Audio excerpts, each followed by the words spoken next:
There was a New York Post article titled, "I'm raising my child vegan. It's not as simple as you think." And you replied and said, child abuse. Yes. What's going on? Yeah. I mean, I think, we are biologically adapted to be omnivores.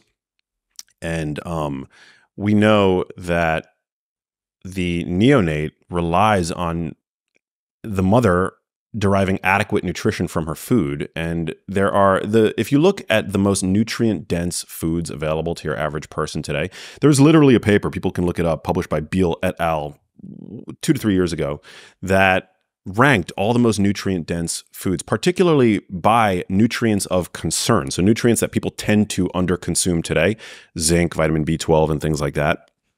And animal products took all the top spots, with the exception being dark leafy greens, which are thought to be very nutrient dense because they're so calorie sparse, and they're a good source of vitamin C and folate and calcium and the like. But animal products are our most nutrient dense foods. And when you're a pregnant woman, you are eating for two.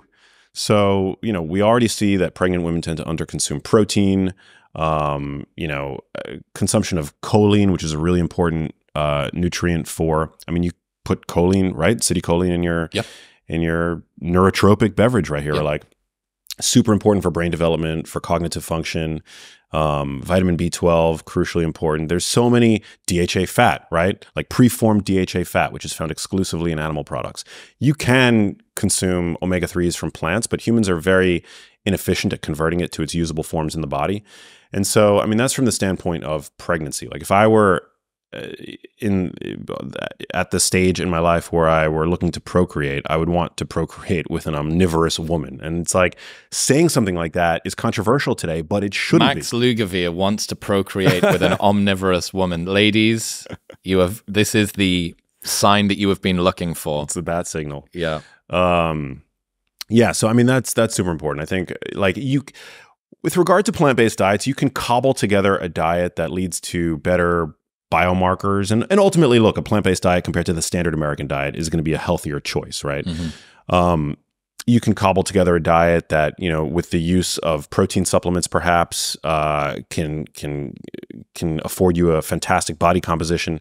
But I think from the standpoint of pregnancy and ultimately development and childhood development, I think it's really important to allow your child, who's inevitably going to be a picky eater as it is, because that's inevitably our children, because they're a child. Yeah. I think it's really important to not cross off the list because of some silly ideology one of the most nutrient dense category of foods available to your average human. What do you have any idea what will happen to a child who is lacking in many of the sort of things that a vegan diet would cause there to be a bereft scarcity of? Stunted development, failure to thrive. I just think it's essentially sometimes referred to as nutritionism, this idea that humans, with all of our hubris, can distill food into its constituent nutrients and then replicate food in a way with processed alternatives. If you take something like the product Soylent, it's a perfect example of that, right? It's like what happens when Silicon Valley people try to create food. They break down a food into its constituent nutrients, right? The data that makes a food, according to them. This is the code of food. Yeah, this is the code of food. And we have this ultra-processed, ultimately crap product. But here it is, right? Like, you're not going to develop a deficiency disease if this is all you consume every day. And so that's like nutritionism. And I think it fails time and time again because we didn't evolve with these nutrients in isolation. We've evolved with food. And we have a handful of nutrients that we know are essential. But that list of what's essential, what's conditionally essential, and what's non-essential is changing all the time, as it should. And foods don't just contain these single nutrients in isolation, right? Like an orange doesn't just provide vitamin C, right? There are countless other innumerable, like nutrients that we have yet to even name, likely compounds in an orange that might have an entourage effect that might increase the absorption, the bioavailability of the vitamin C, for example. And the RDA for vitamin C is set to avoid scurvy at the population level, right? But that doesn't mean that we're all consuming adequate levels of vitamin C to promote optimal collagen synthesis, for example, which we know vitamin C is involved in. So, foods have all of these different nutrients. And you take a food like red meat, right? Like red meat has, it contains vitamin B12, which somebody on a plant-based diet might say, well, that's the one essential nutrient you can't get on a plant-based diet. I can just take a vitamin B12 supplement.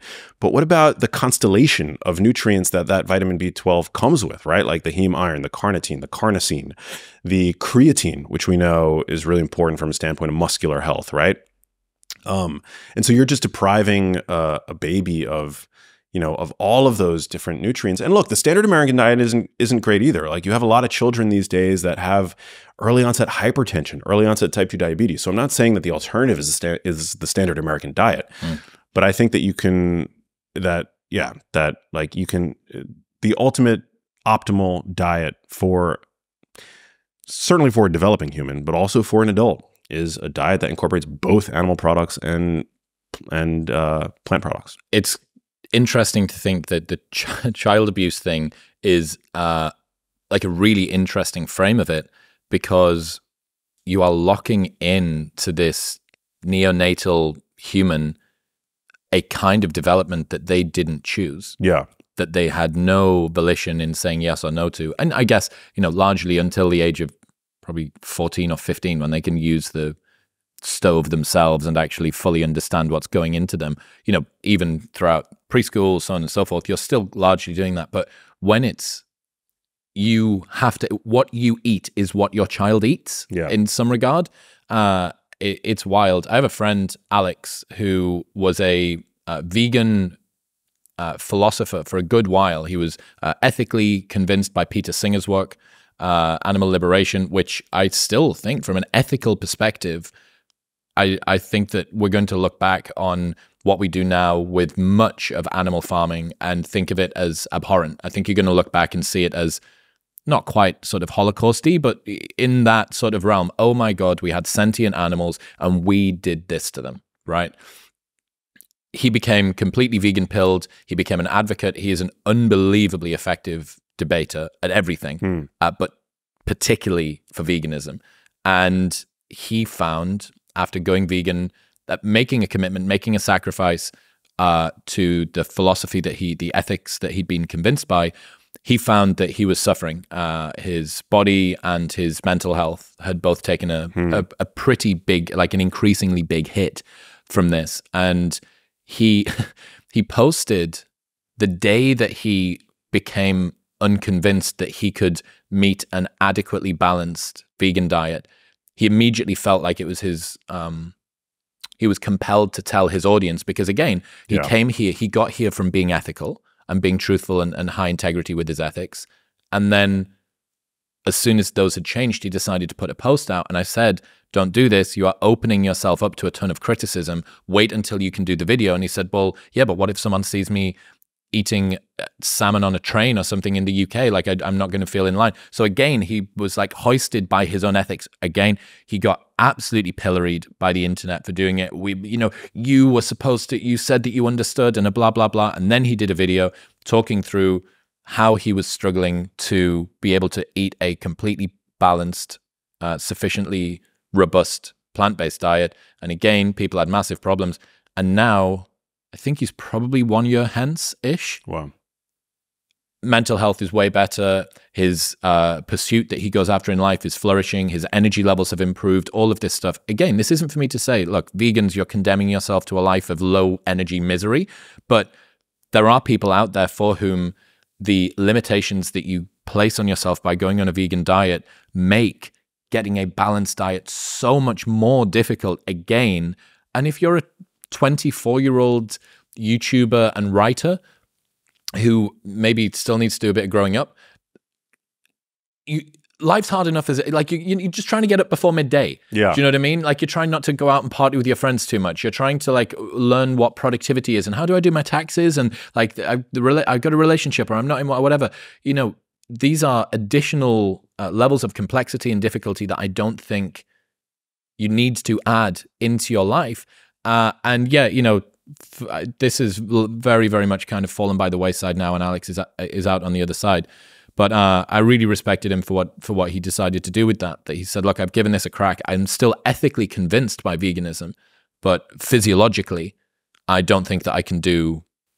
I don't think I can commit to this. And yeah, out the other side of that, he's now just he's crushing it. Yeah, he's absolutely crushing it. Also, I mean, as you referenced, when you're younger, you have more resilience. Like a younger body is a more resilient body. I mean, think about all the late nights, I mean, for me, like when I was in college, I used to drink a lot. I don't have a problem with alcohol, but like I would consume alcohol. I would do other things and your body rebounds really fast when you're young, right? Because made of rubber and magic. Yeah, we're a highly adaptable species. That's one of the amazing things about being a human being, right? But as you get older, I mean, I'm telling you, I have a lot of friends that are in middle age and that are still clinging on to this idea of a plant-based diet being optimal. And again, they look sarcopenic, you know? I mean, you can find vegan bodybuilders, like those outliers exist, you know? Some of them are augmented, don't necessarily cop to it. All good, not judging, or maybe judging a little bit because they tend to attribute their gains to being vegan, not to the exogenous testosterone. There you go. Again, you can cobble, like we know that plant protein at this point and animal protein, when you consume enough protein, the muscle gains are comparable. So that, you know, there's no issue there. But for most people that are not obsessive fitness junkies, it's a big problem. They tend to underconsume protein. And as you get older, you become anabolic resistant. I'm sure Gabrielle Lyon talked about this. You become resistant to leucine. So the little leucine that you're getting on a plant-based diet is becoming even less effective, you know, as you get older. And whether it's andropause or menopause, you're fighting a losing battle with regard to your hormones, ultimately, unless you're on, you know, HRT. And so it's a huge problem. But younger people, you know, maybe they adopt a vegan diet for a few months or years and they feel good, right? The body has stores of certain vitamins. They're, again, more resilient. They're more adaptable.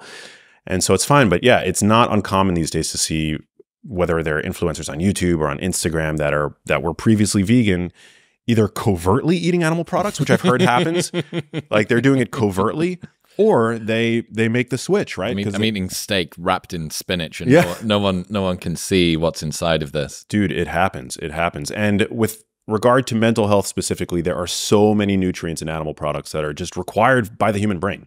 I mean, we attribute the development of the human brain to access to the nutrients found in animal products, right? So this idea, again, it's just hubris, right? It's hubris, and I hate the P word, but I'll use it, privilege, that we think that we can cobble together a diet that mimics the kind of diet that we evolved. We know better than nature. Yeah. We don't need to use, no. We don't need to grow it and you pull it out of the ground. No, we can do it from code. From first, we'll matrix our way into creating a diet. Yeah, it's wild, man. We'll get back to talking to Max in 1 minute, but first I need to tell you about Mudwater. Mudwater is a coffee alternative which tastes like cacao and chai had a beautiful baby together. It is nearly wintertime, which means you might want to hold on to your hot drink, but not have the caffeine crash and jitters that comes along with coffee. And Mudwater is the alternative. It's got 4 functional mushrooms, each of which was chosen for a specific purpose. It's got cacao and chai for a hint of caffeine and chocolate-like taste, lion's mane for focus, cordyceps to promote natural energy, and both chaga and reishi to help support a healthy immune system. Plus, it's Whole30 approved 100% USDA organic, kosher, vegan, and gluten-free. So, if you are looking for a delicious alternative to your morning coffee, this is where to start. Right now, you can save $20 plus get a free sample of creamer and a free frother by going to the link in the description below or heading to mudwtr.com/modernwisdom. That's mudwtr.com/modernwisdom. Thank you very much for tuning in. If you enjoyed that clip with Max, you will love the full-length episode, which is right here. Go on, press it.